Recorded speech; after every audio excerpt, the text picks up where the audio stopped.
Good morning মৰমৰ বন্ধু বান্ধৱীসকল। আজি ভিডিঅ'টো পুৱাৰ পৰা আৰম্ভ কৰিছিলোঁ।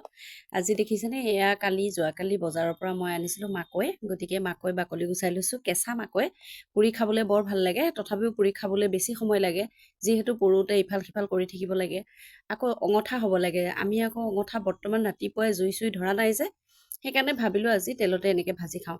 যোৱাকালি মিষ্টাৰে কেইটামান ভাজিছিলে, ইমান যে টেষ্টি লাগিছিলে খাই, সেইকাৰণে ভাবিলোঁ আজিও এনেকেই কৰোঁ। গতিকে ৰাতিপুৱা চাহকাপ আজি মাকৈ ভাজিৰ লগতে খাওঁ। সেই বুলি ইয়াত দেখিছেনে মাকৈ ভাজি আছোঁ। বহুত ভাল লাগে, আপোনালোকে খাই যদি কোনোবাই জানে বাৰু খাই কিজানি, আৰু নাজানাসকলে খাই চাবচোন, খুব ভাল লাগে। মানে কেঁচা মাকৈটো তেলত ভাজি পেলাই খাবলৈ বিৰাট সোৱাদ লাগে। এয়া দেখিছেনে, ল'ৰা আৰু মোৰ কাৰণে চাহ লৈছোঁ। ল'ৰাই মানে চাহ খাবলৈ আৰু ক'ব নালাগে, আৰু সদায় তাক চাহ একাপ লাগিবই। ছোৱালী হ'লে চাহ তাহ আকৌ বৰ বেয়া পায় দেই, চাহ একেবাৰে নাখায় তাই।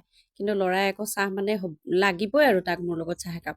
গতিকে মোৰো লগৰীয়া হিচাপে সদায় হয় সিয়ে, যিহেতু মিষ্টাৰ সদায় ঘৰত নাথাকে। গতিকে চাহকাপ দুয়োটাই বাঢ়ি লৈছোঁ, ধুনীয়াকৈ চাহকাপ খাই লওঁ। তাৰপিছত ল'ৰা স্কুল আছে, আকৌ ৰাতিপুৱা সময় নহয় জানো, স্কুল টাইমত আকৌ খুৱাই বুৱাই পঠাবই লাগে। গতিকে কালিয়ে বজাৰৰ পৰা অনা ঢেকীয়া শাক কেইডালমান আছিলে, মই ফ্ৰিজতে ৰাখিছিলোঁ। এতিয়া তাকে আনিলোঁ, চাহো খাই থাকোঁ, ঢেকীয়াকণো বাচি থাকোঁ মানে। এনেকৈ বুলি ভাবি ঢেকীয়া শাককেইডালো উলিয়াই আনিলোঁ। চাওকচোন, এই কালিহে আনি সোমোৱাই থৈছিলোঁ, তথাপিও চিঙা অকণমান সময় হ'ল কিজানিবা, বজাৰৰ বস্তু আৰু কি ক'ব। গতিকে ঢেকীয়া শাককেইডাল ধুনীয়াকৈ বাছি লওঁ বুলি, তাৰ মাজতে আকৌ হাঁহ পোৱালিকেইটাই পেক পেক পেক পেক কৰিয়ে থাকে নহয়, সিহঁতক তাৰ মাজতে আকৌ কিবা এটা দি ল'লোঁ।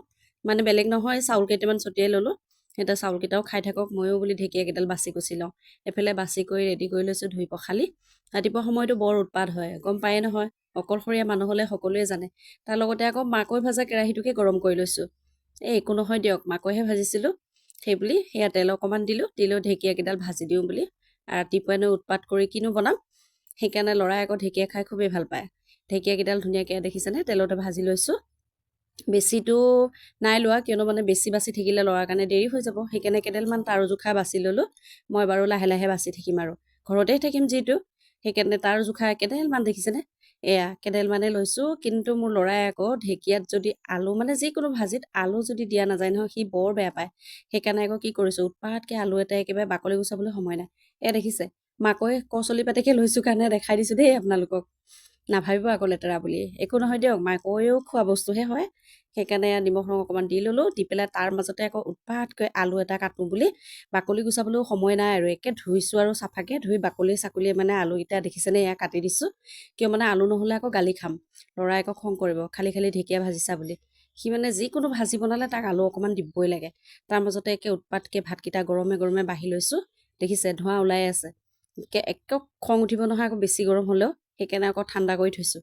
তাৰ মাজতে ভাজিকণাই হৈছেহি প্ৰায়। আকৌ কি কৰিছোঁ, শুকান শুকান খাবনে বুলি আকৌ ফ্ৰিজৰ পৰা তিয়ঁহ এটা আনিছোঁ। তিয়ঁহটো একে চেঁচা হৈ আছে, একে ধৰিয়ে ভাল লাগিছে। তিয়ঁহো কেইডোখৰমান কাটি দিছোঁ। তাৰ লগতে নেমু খাই আকৌ বৰ ভাল পায় ল'ৰাই, নেমু কেইডোখৰমান কাটি দিছোঁ। এনেও গোটেই দিনটো গৰম, স্কুলত থাকিব। তাৰ মাজতে দেখিছেনে ভাজিকণ ইমান ধুনীয়াকৈ হৈ গ'ল। এয়া বাঢ়ি কুহি দিছোঁ, ল'ৰা আৰু ৰেডি হৈছে স্কুললৈ ওলাই। গতিকে উৎপাত কৰি ভাতকেইটা ৰেডি কৰিলোঁ, দেখিছেনে। এনেকুৱাই হয় ৰাতিপুৱা সময়কণ, গম পাইছেনে। সকলোৱে হয় কিজানিবা, যি ল'ৰা ছোৱালী মাকসকলে ল'ৰা ছোৱালীকেইটাক স্কুললৈ পঠাব লাগে। গতিকে প্ৰত্যেকজনী মাকৰে বৰ উৎপাত হয়, সেইখিনি ভালকৈ বুজি পাওঁ। ভিডিঅ'টো ইমানেই আছিল, ভাল লাগিলে